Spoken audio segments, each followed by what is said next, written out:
hacia lo que es el gerente, en este caso de la sucursal, o hasta incluso el responsable del área, que puede ser un encargado, ¿sí? Eso simplemente como para que ustedes lo tengan presente, ¿sí? Cuando ustedes de alguna manera diseñan algún tipo de acción para contrarrestar una causa, como en este caso que observan en el diagrama de Ishikawa, ¿sí? Profe, ¿usted se refiere a especificar cómo va a ser la capacitación y de qué manera y a quiénes? No necesariamente para lo que representa este trabajo, no es necesario llegar a ese punto.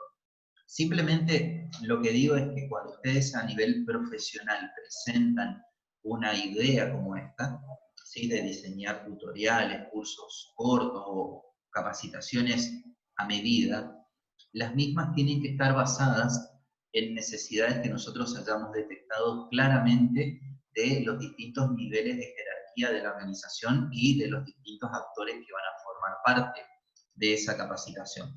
Porque naturalmente no va a representar el mismo tipo de entrenamiento para aquel operario que está reponiendo mercaderías que para aquel que está, por ejemplo, en el sector de cajas, en facturación, en expedición de mercaderías o en atención al cliente, por ejemplo, ¿sí? Es Sí, profe, simplemente, gracias. es simplemente eso para que cuando nosotros diseñamos una acción en este sentido, la misma esté lo suficientemente dirigido a quien debe recibir la capacitación y no planteado en términos generales que cualquiera pueda hacer esta actividad de capacitación que nosotros podemos diseñar. A eso es lo que me estoy refiriendo. No sé si se entiende la apreciación. Sí, profe. ¿Sí? Bien. Sí, profe. Muchísimas gracias a ambos por el tiempo y por la presentación, y le vamos a dar lugar a nuestro compañero Nahuel y Nicolás, que nos están quedando. Gracias, profe. Gracias a ustedes. Ok, buenas, profe. Voy a compartir pantalla. Sí, señor. Hola, profe, buenas tardes. ¿Ves?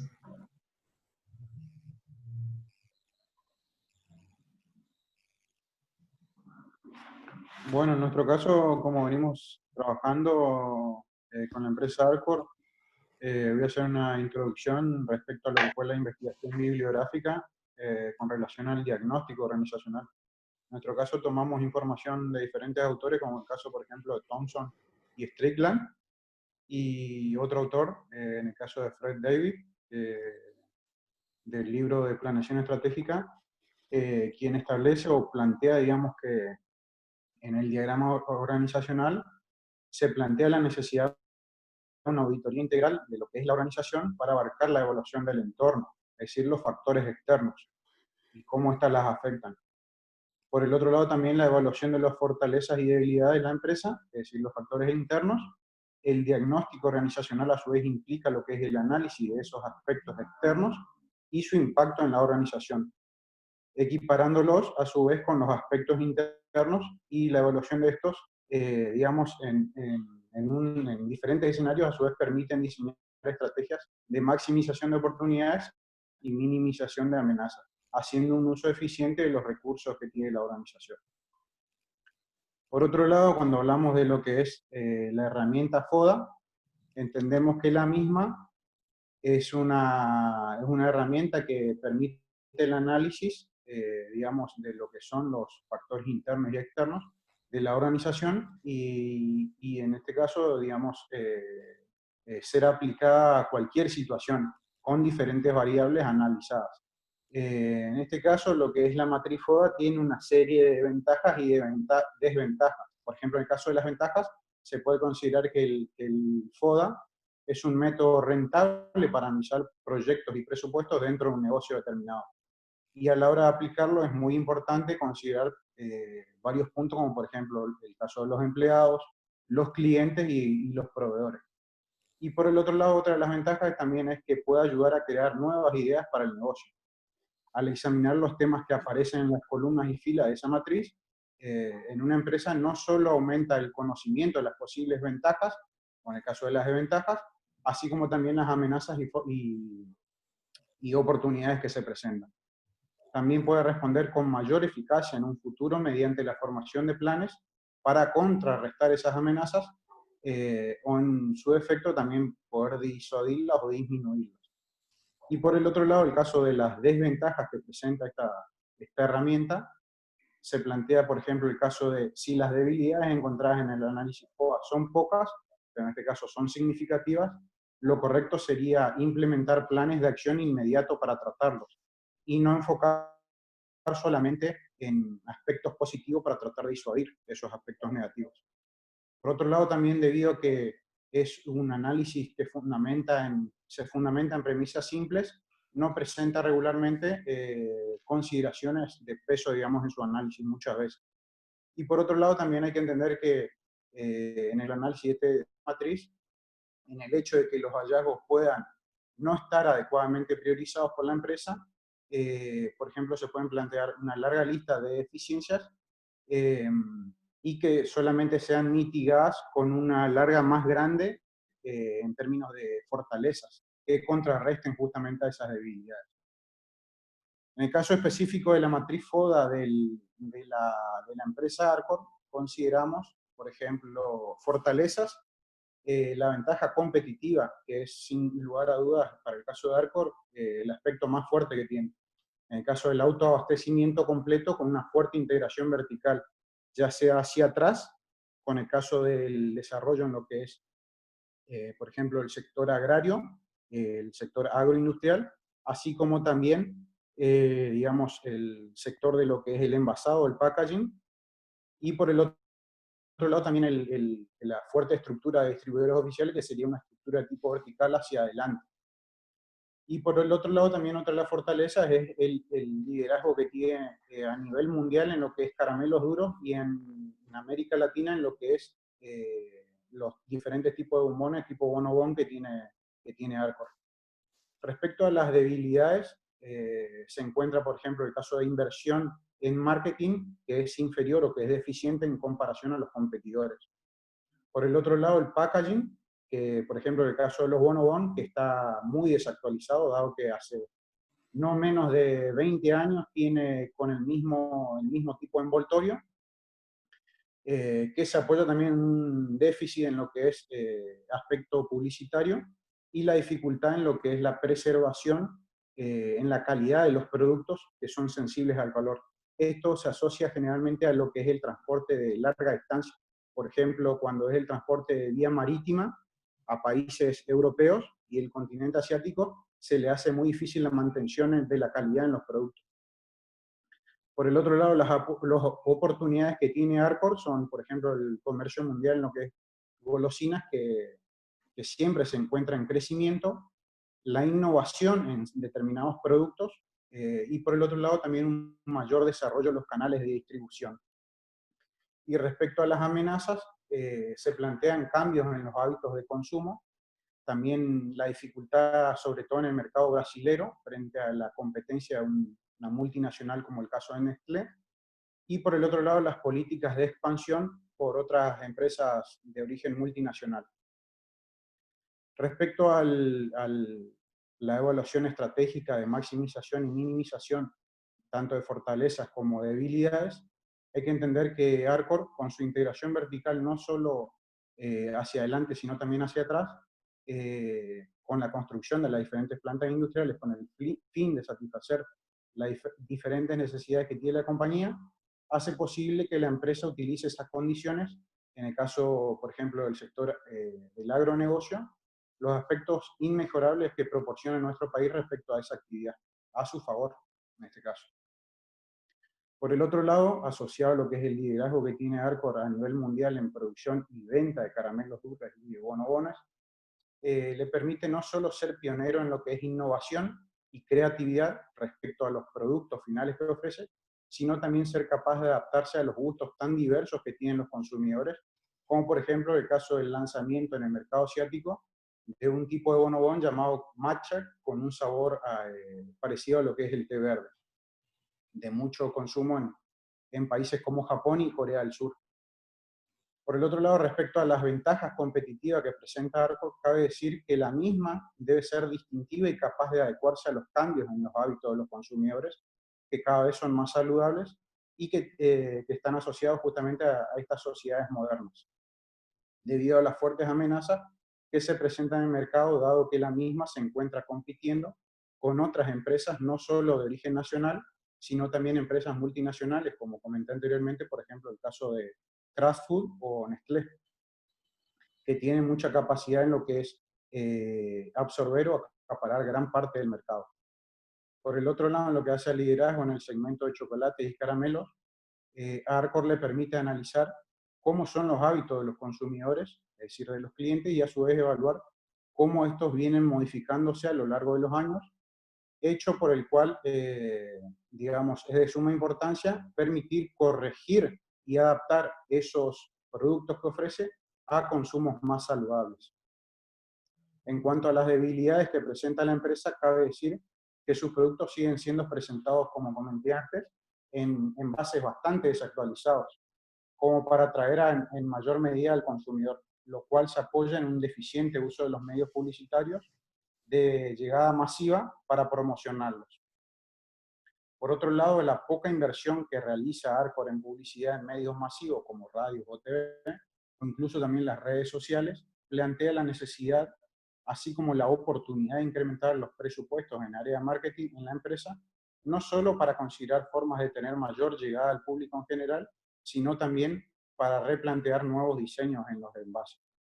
Por otro lado, también cabe decir que esas debilidades en lo que es el empaque o el empaquetado del producto también plantean una disyuntiva a la hora de evaluar los cambios en los hábitos del consumidor, dado que sería un aspecto a analizar si es posible desarrollar envases donde se detallen con claridad y en mayor tamaño el contenido del producto. Esto asociado, por ejemplo, a un consumo más saludable en la actualidad. Y finalmente, un mayor apoyo en medios publicitarios de diferentes tipos podrían disminuir la resistencia que existe en lo que es la entrada al mercado brasileño, así como también el hecho de implementar una estrategia de integración de tipo horizontal, que actualmente lo está llevando a cabo Arcor, con por ejemplo parte accionaria en lo que es la empresa La Serenísima. Nico, si querés continuar con la otra parte del diagrama. Bien, yo voy a hacer un análisis del diagrama de Ishikawa. Lo que vemos ahí es un ejemplo de utilización.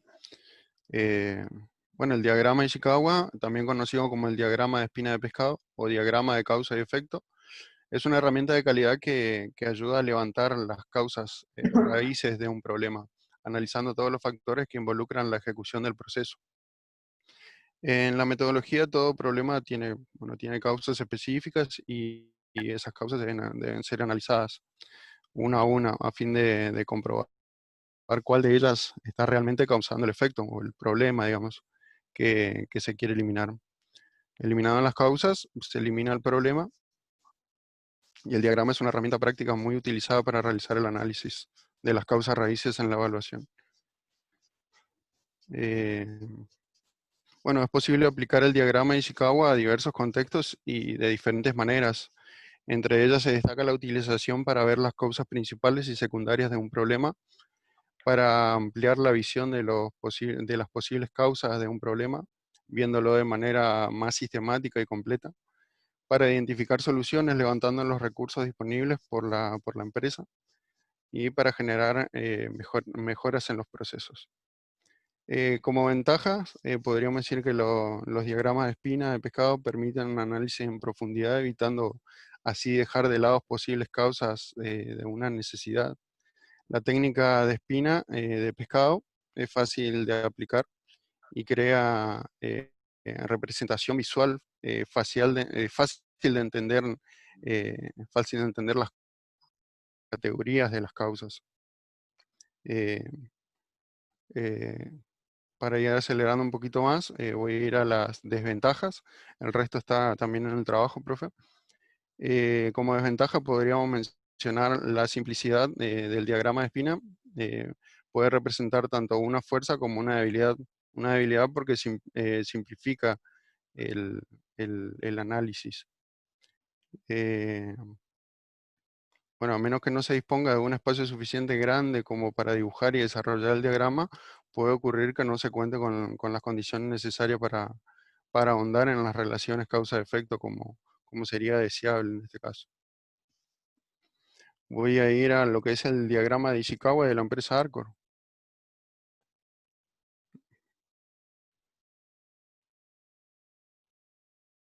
Bien, como podemos ver, en primer lugar tenemos como causas, tenemos como efecto las ventajas de la competencia que pudimos analizar, de las cuales están causadas por el marketing, el packaging, como mencionábamos antes, la calidad y el transporte.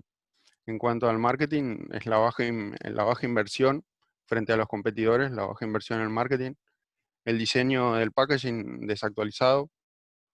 En la calidad, bueno, dificultad para mantener la calidad en el tiempo a causa de que los proveedores buscan reducir los costos. Y en el transporte, bueno, los costos elevados de transporte. La baja inversión de marketing permite a los competidores avanzar sobre los diferentes medios por los cuales la gente interactúa con los proveedores, o sea, con los productos que consume. Si bien el marketing no es aplicado fuertemente por Arcor, la marca es reconocida en gran parte en el mundo, pero eso no impide que nuevos competidores entren al mercado y saquen ventaja de la ausencia de Arcor en los medios. En cuanto a esta problemática, la empresa debería realizar un análisis de los competidores según cada región y con base en esto aumentar la fuerza en publicidad y presencia en los medios, interactuar con el público de diferentes maneras según sea necesario en cada región y incrementar el nivel de presencia. Con respecto al packaging, Arcor posee una alta dedicación al diseño en el contenido que poseen estos, sin embargo, los contenidos y el diseño siguen manteniendo la misma línea hace mucho tiempo, como decía mi compañero. Teniendo en cuenta el cambio que han sufrido los consumidores y la mayor exigencia que estos poseen, se debería trabajar sobre el rediseño del packaging, teniendo como objetivo principal captar la atención de las nuevas generaciones. Eh, en la calidad, Arcor realiza exhaustivos procesos para lograr sus objetivos. Maneja altos estándares de control sobre la línea de producción en cada producto que realiza, que comercializa. Bueno, con el tiempo han sufrido cambios, ya sea en la materia prima y en la calidad de los productos que desarrollan sus proveedores, los cuales buscan reducir los costos, como había dicho, lo que genera una dificultad para Arcor poder mantener los niveles de calidad. Esto genera un mayor trabajo y dedicación y trabajar sobre márgenes de error más estrechos en la línea de producción. Sin embargo, una de las soluciones podría ser, por la alta capacidad que posee Arcor y la fuerza de mercado, desarrollar sus propias materias primas, o sea, reemplazar a los proveedores que no mantienen el nivel de calidad y dificultan la producción de Arcor. En lo que refiere a transporte, bueno, Arcor desde sus comienzos desarrolló su propio transporte hacia los puntos de venta, pero hoy día los transportes se generan costos muy elevados para la empresa, lo que podría mejorar porque incorporó el trabajo o sea, el trabajo con empresas tercerizadas de transportes y los llamados comisionistas que cobran a la empresa un porcentaje sobre el valor de cada viaje, digamos, de las cosas que llevan. Y podría solucionar esto reforzando el transporte propio. Bien, con respecto al diagnóstico, vamos a un breve resumen del diagnóstico. Luego de realizar el análisis de las dos herramientas, las cuales son, bueno, FODA y el Ishikawa, concluimos que la empresa se encuentra posicionada dentro de los estándares más altos del mercado a lo que se dedica, siendo la más importante y líder en determinados productos, como antes decía mi compañero. Cuenta con fortalezas que le permiten ser una empresa competitiva a nivel internacional y con el paso del tiempo mantiene esa posición en el mercado. Sus oportunidades de crecimiento le permiten proyectar en seguir expandiéndose hasta poder llegar a conquistar nuevos mercados incluso. Si bien las amenazas de los competidores internacionales y los cambios en los consumidores también juegan un papel muy importante, es necesario trabajar sobre las debilidades que la empresa tiene hoy día por ejemplo, conquistar los medios de comunicación y las redes sociales para estar en contacto con los consumidores y el público en general, invertir más en marketing y mejorar la calidad del packaging adaptándolo a las exigencias de los consumidores y así poder convertir esas debilidades en ventajas. Y hasta ahí sería nuestro trabajo, profe. Tratamos de resumir un poco para ahorrar el tiempo, digamos.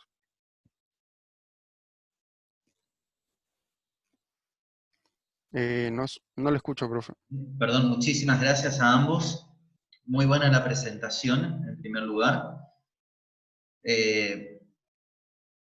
Destaco también el análisis realizado sobre cada una de las consignas, los cuales también fueron muy bien planteados. Simplemente como algunas apreciaciones de las cuales tomé nota. Casualmente, esto no es un chivo, ¿no es cierto? Pero pasé justo hoy por el supermercado y compré una cajita del producto estrella. Para ayudarnos a nuestra posición. Se fue para el suelo. Entonces, mientras leía el análisis de ustedes, decía, el packaging está desactualizado. Ahora voy a tomar uno de estos productos y voy a presentarlo aquí, ¿sí? Este creo que es uno de los productos nuevos que Bonobon ha lanzado, en el último tiempo al menos. Suelo ser no sé si un consumidor habitual de este producto, pero sí al menos un seguidor del mismo, ¿sí? Me interesa saber cómo la empresa va innovando en este tipo de elementos. Entonces, mi pregunta con el tema del packaging puntualmente se refiere a lo siguiente. Ustedes allí, en el diagrama de Ishikawa, plantearon que el packaging se encuentra desactualizado, su diseño se encuentra desactualizado. Diseño que por lo pronto responde a una estructura de estas características, ¿sí? ¿Vamos hasta acá? Sí. Este producto que fue el primero que lanzó Arcor en el año, ¿qué año fue? 1982. Principios de la década del 80. Podríamos decir que tiene similares características a este otro que está acá al lado, ¿sí? Ahora, si bien el packaging no ha cambiado, y ustedes podrán observar que naturalmente está en términos generales desactualizado. ¿A qué me refiero en términos generales? Me estoy refiriendo a la forma, ¿sí? Si bien cambia el color, ¿sí?, de ese packaging, cambia la tipografía en ciertos aspectos. Acá hace referencia a un color distinto, está lo mismo que el centro. En este caso también hace referencia en forma particular a una línea de subproductos, para los que quieran verlo, voy a sacarlo un poquito más a la cámara y se ve, es una línea de Águila en este caso, que es un chocolate específico de la marca. Entonces mi pregunta tiene que ver con la siguiente. Cuando un producto es presentado a través de un packaging específico,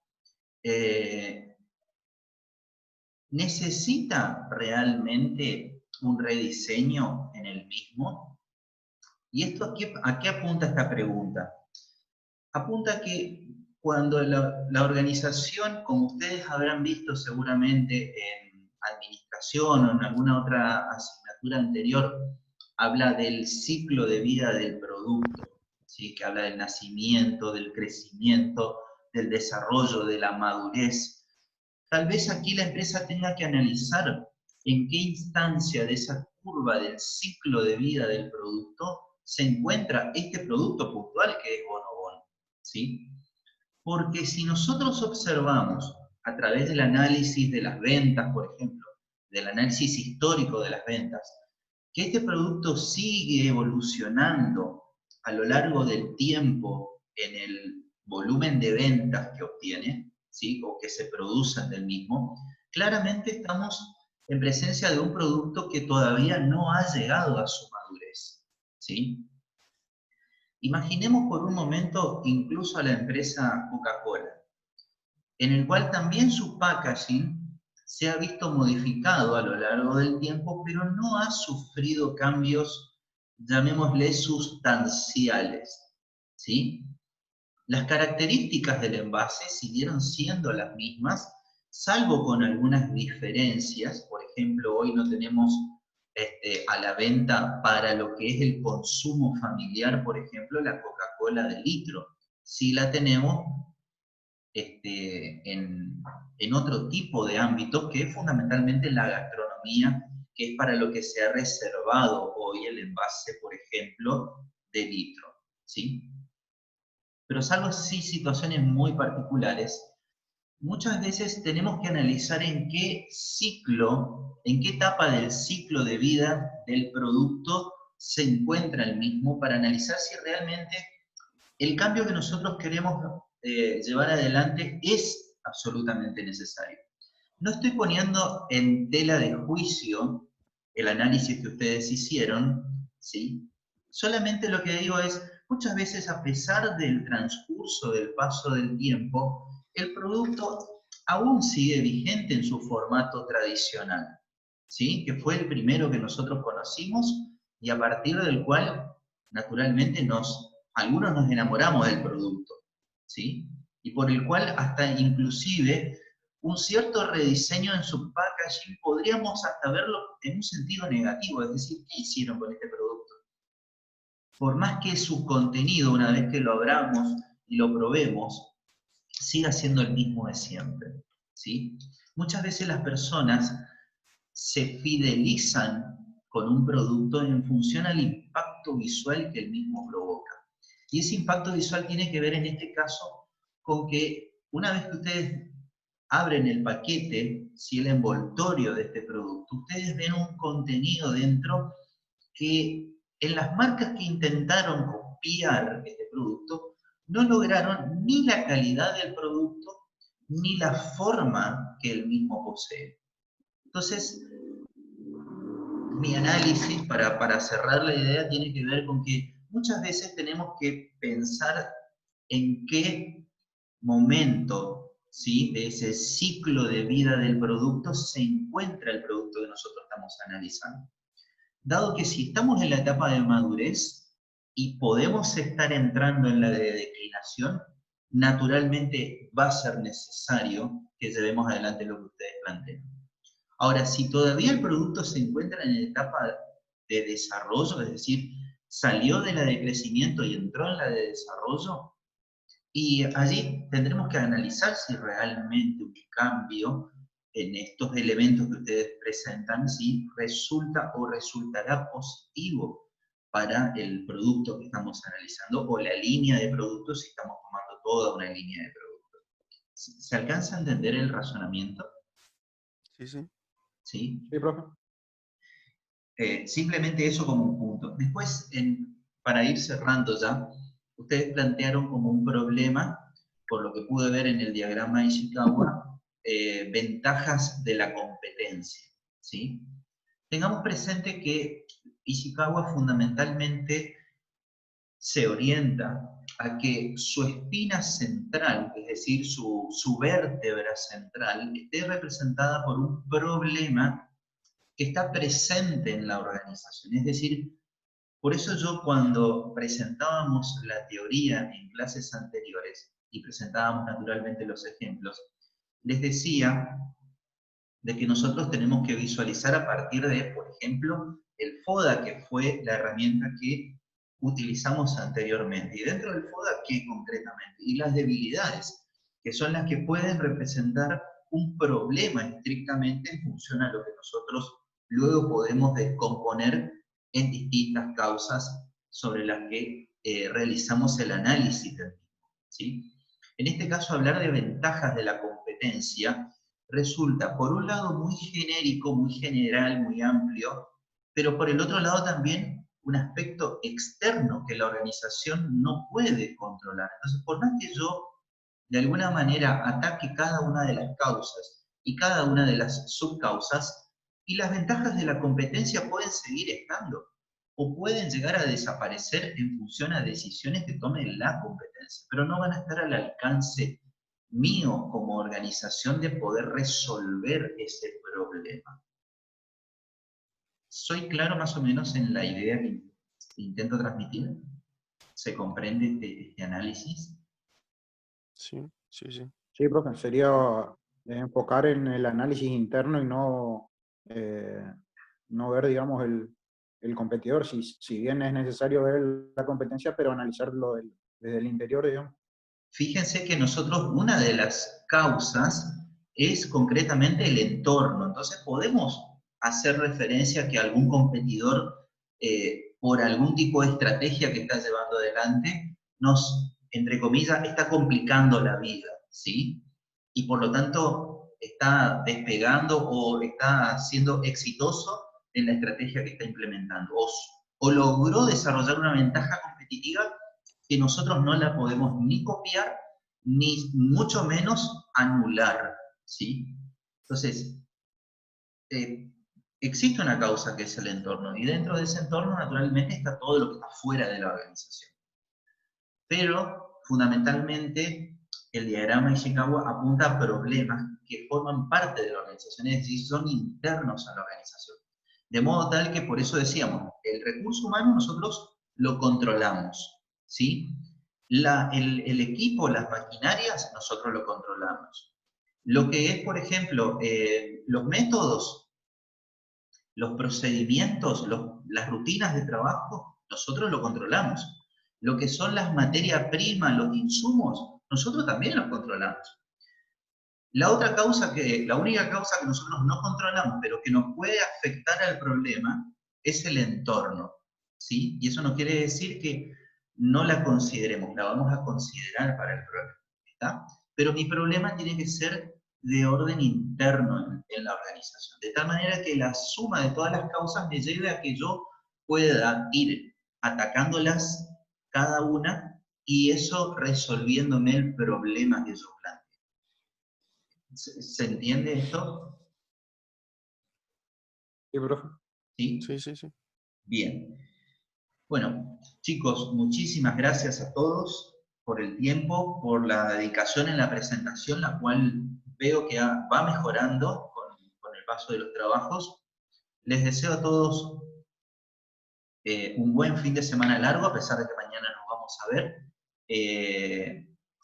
Me queda un solo trabajo por responder y naturalmente calificar del anterior, pero les prometo que en este fin de semana largo me voy a poner a tiro ya con este y así la semana que viene también podemos ya terminar también de corregirlos y tener todas las notas a tiempo, ¿sí? Así que muchísimas gracias a todos, nos vemos el día de mañana de 16 a 18. Y que tengan todos buen resto de la jornada. Bueno, profe, muchas gracias. Hasta mañana. Hasta mañana, Hasta luego. chicos. Gracias. Chao, profe, hasta luego. Hasta luego.